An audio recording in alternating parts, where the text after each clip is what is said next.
Hi friends, இந்த moms கிச்சனில் fish கறி எப்படி பண்ணுறது ஈஸியாக டேஸ்டியாக பார்க்கலாம் வாங்க ஃப்ரெண்ட்ஸ். அது தேவையான பொருட்கள்: பாங்கடன் மீன் எடுத்துருக்குறாங்க, டொமேட்டோ பியூரிங்க, கோகோனட் மில்க்குங்க, கொஞ்சம் கோரியாண்டர், ஜிஞ்சர் கார்லிக் பேஸ்ட்டு, சில்லிங்க, கறி லீஃபு, ஆனியனுங்க, இது தனியாத்தூள், மிளகாத்தூள், மஞ்சள்தூளுங்க, உப்பு, வெந்தயம், புளி கரைசல், எண்ணெய். இவ்வளோ இப்போ எண்ணெய் ஊற்றி வெங்காயம் வதக்கலாங்க.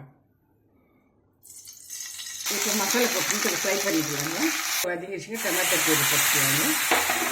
கொஞ்சம் தேங்காய் பால் ஊற்றி ஒரு 5 நிமிஷம் கொதிக்க வச்சுக்கலாங்க. வச்சுருச்சுங்க ஃப்ரெண்ட்ஸ். மீன் போட்டுக்கலாங்க. மீன் போட்டு கோரியாண்டர் லீஃபு, கறி லீஃப் எல்லாம் இப்போ போட்டுக்கலாங்க. இப்போ பச்சை கருவேப்பிலை போட்டால் அந்த ஸ்மெல்லு ரொம்ப நல்லாயிருக்குங்க.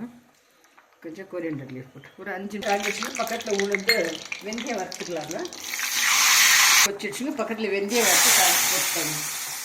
ஃபிஷ் கறி ரெடி ஆகிடுச்சிங்க ஃப்ரெண்ட்ஸ். நீங்களும் இந்த ட்ரை பண்ணி பாருங்கள், ரொம்ப நல்லாயிருக்கும், டேஸ்டியாக. Thanks for subscribing friends. தொடர்ந்து சப்போர்ட் பண்ணுங்கள் ஃப்ரெண்ட்ஸ். தேங்க்யூ ஃபார் வாட்சிங்.